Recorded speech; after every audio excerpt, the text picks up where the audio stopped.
I'm Alec. And I'm Laura. It's great to have you with us. Grab a coffee, get comfortable, and let's chat about something that affects almost everyone in their professional life: the job interview. Specifically, we're going to tackle what is often the very first question you're asked, and maybe the most important one. It sounds so simple, but it can make even the most confident person freeze up. That's right. We're talking about the dreaded, "So, tell me about yourself." Yes, the classic opener. It's not really a question, is it? It's an invitation. But an invitation to what? That's where people get lost. Exactly. And today we're going to demystify it. We'll break down why it's such a tricky question, explore the most common mistakes people make, and then give you a simple, powerful framework to craft the perfect answer. By the end of this episode, you'll see this question not as a threat, but as your single best opportunity to make a great first impression. So let's start with why this question is so difficult for so many people. Alec, what do you think is the main reason people stumble here? I think it's the sheer openness of it. It's so broad. Tell me about yourself. Where do you even begin? Do they want to know about my childhood, my hobbies, my last job, my entire life story? Right, that ambiguity is terrifying. You're trying to guess what the interviewer wants to hear, and that pressure can lead to a lot of anxiety right at the start of the conversation. It's also the very first thing they ask, so it sets the tone for the entire interview.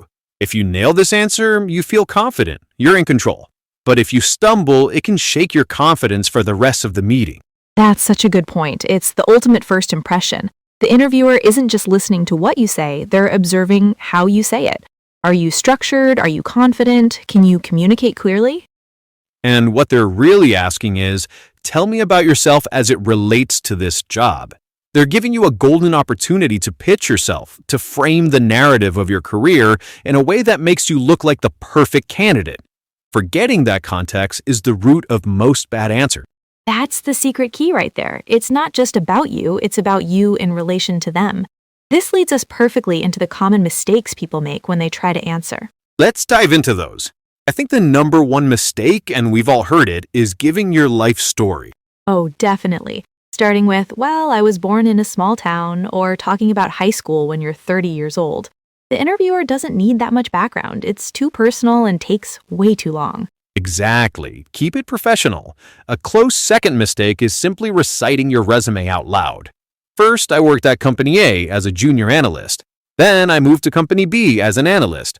After that, I was promoted to senior analyst at Company C. Right, it's so boring, and the interviewer has your resume right in front of them. They can read. They don't need you to be an audiobook for your own CV. The point is to add color and context, to connect the dots for them, not just list the dots. What did you learn? What did you achieve? That's what they want to know. What about the tone? I feel like people often get that wrong. They either go too humble or too arrogant. Yes, finding that balance is tricky.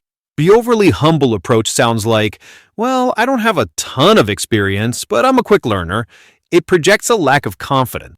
And the arrogant approach is just as bad. I was the top performer in every company I've ever worked for, and I single-handedly increased profits by 300%. It sounds unbelievable and makes you seem difficult to work with. The goal is confident humility. Be proud of your achievements, but present them as facts, not boasts. Use we when talking about team projects and I when talking about your specific contribution. That's a great tip. Okay, so we have the life story, the resume reading, and the wrong tone. Is there another big one? I think the biggest mistake of all is giving a generic one-size-fits-all answer. Your tell me about yourself for a job at a creative startup should sound very different from your answer for a job at a formal corporate bank. You absolutely have to tailor it. You need to read the job description carefully, understand the company culture, and highlight the parts of your story that are most relevant to them. If you don't connect your past to their future, you've missed the entire point of the question.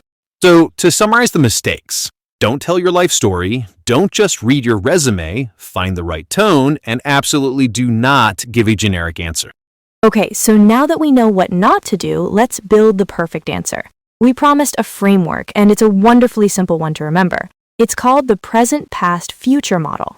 I love this model. It's logical, it's a natural storytelling structure, and it guides you from a broad start to a very specific conclusion, which is why I'm perfect for this job. Let's break it down, starting with the present. Okay, the present. You start with where you are right now professionally.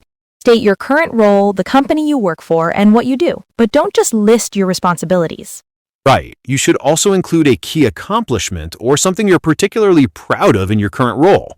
For example, you could say, currently, I'm a senior marketing manager at Acme Corp, where I lead our digital campaign strategy. I'm especially proud of a recent campaign I managed, which increased our online engagement by over 30% in just 6 months.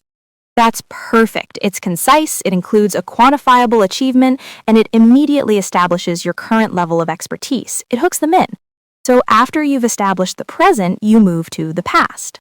The past section is not a detailed history of every job you've had. It's the bridge that connects your previous experience to your present role. You want to briefly mention 1 or 2 past experiences that are relevant to the job you're interviewing. The goal here is to show a logical career progression. You're telling the story of how you developed the skills that make you great at your job today. So, following our marketing manager example, the past might sound like this. Before Acme, I spent 4 years at Innovate Solutions, where I started as a social media coordinator and grew into a content strategy role. That's where I really honed my skills in data analytics and understanding customer behavior, which has been foundational to my success in campaign management. See how that connects everything? It shows growth and highlights specific valuable skills. You've set the stage perfectly. Now for the most important part, the future. This is where you bring it all home. The future part of your answer connects your past and present directly to the specific opportunity. This is where you answer the unspoken question. So, why are you here today? You need to explain why you're interested in this particular job and this particular company. This shows you've done your research and you're not just sending out applications everywhere. Exactly. So to complete our example, while I've really enjoyed my time at Acme, I've been following your company for a while and I'm so impressed with your innovative approach to sustainable marketing.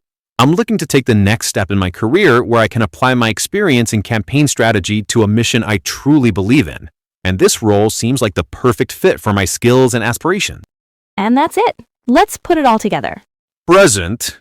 Currently, I'm a senior marketing manager at Acme Corp, where I lead our digital campaign strategy. I'm especially proud of a recent campaign I managed, which increased our online engagement by over 30% in just 6 months. Past. Before that, I spent 4 years at Innovate Solutions, where I really honed my skills in data analytics and understanding customer behavior, which has been foundational to my success in campaign management. Future.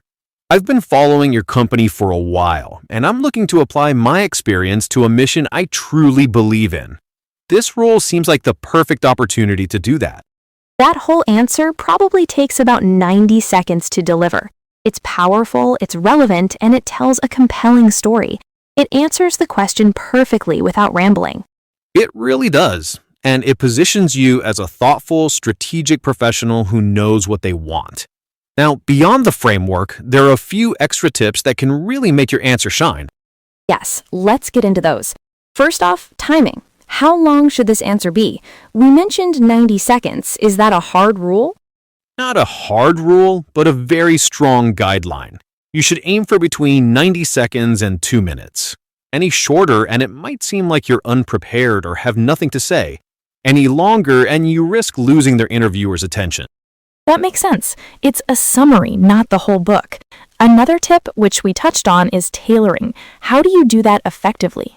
The best way is to print out the job description and highlight the key skills and responsibilities you're looking for. Words like collaboration, data-driven decisions, project management. Then make sure you sprinkle those exact keywords into your answer. It shows you speak their language. That's smart. It shows you've done your homework. Now, this next one is maybe the most important tip of all. Practice. That's a fantastic way to tailor the content, but the present, past, future model seems built for someone with a straightforward career path. What about people in trickier situations? For instance, someone who is changing careers completely. Absolutely critical. You should not be thinking of your answer for the first time in the interview. Write it out, refine it, and then say it out loud. Record yourself on your phone and listen back. But there's a danger in practicing too much, right? You don't want to sound like a robot reading a script. That's the key. You want to practice the key points and the structure, not memorize the exact words. Your goal is to make it sound natural and conversational. Practice it with a friend or family member so you can get used to saying it to another person. And finally, a simple one, but it makes a huge difference. Show enthusiasm, smile, let your voice have energy. The company isn't just hiring a set of skills, they're hiring a person who will be part of their team. They want to see that you're genuinely excited about the possibility. Your passion and energy can often be the deciding factor between you and another candidate with similar qualifications, so don't be afraid to let it show. All right, that was a lot of great information. Let's do a quick recap of everything we've discussed. So true. And beyond passion, there's the unspoken part of your answer. We focused entirely on the words, Alec, but how you deliver your answer can be just as important. Your body language is speaking volumes. First, we talked about why tell me about yourself is so tricky. It's open-ended, it sets the tone, and the pressure is high. The key is to remember they're asking about your professional self in the context of their need. Then we covered the common mistakes to avoid. Giving your whole life story, just reading your resume, using a tone that is too arrogant or too humble, and most importantly, giving a generic answer that isn't tailored to the job. And after that, we gave you the solution, the present, past, future framework.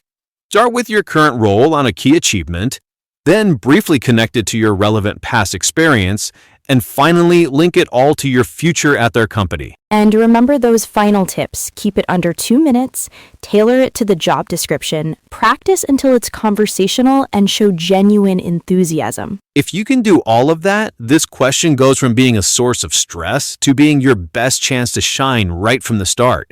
You're not just answering a question, you're telling your professional story, and you're making them a character in the next chapter. What a great way to put it. Well, that's all the time we have for today here at the cafe. We hope this has been helpful for anyone out there preparing for their next big interview. Alec, all this talk about frameworks and methods is incredibly useful, but we're missing one key ingredient: personality. At the end of the day, companies don't just hire a resume, they hire a person they want to work with. Exactly. Let's take an example.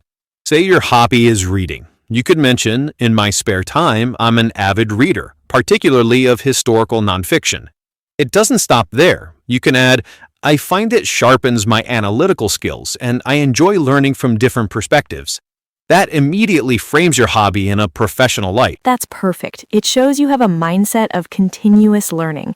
Or let's say you play a team sport like soccer or basketball. You could talk about how it taught you about collaboration, discipline, and performing under pressure. All incredibly valuable skills in a professional setting. Thank you so much for tuning in to the Relaxed English Cafe. I'm Alec. And I'm Laura. We'll talk to you again soon.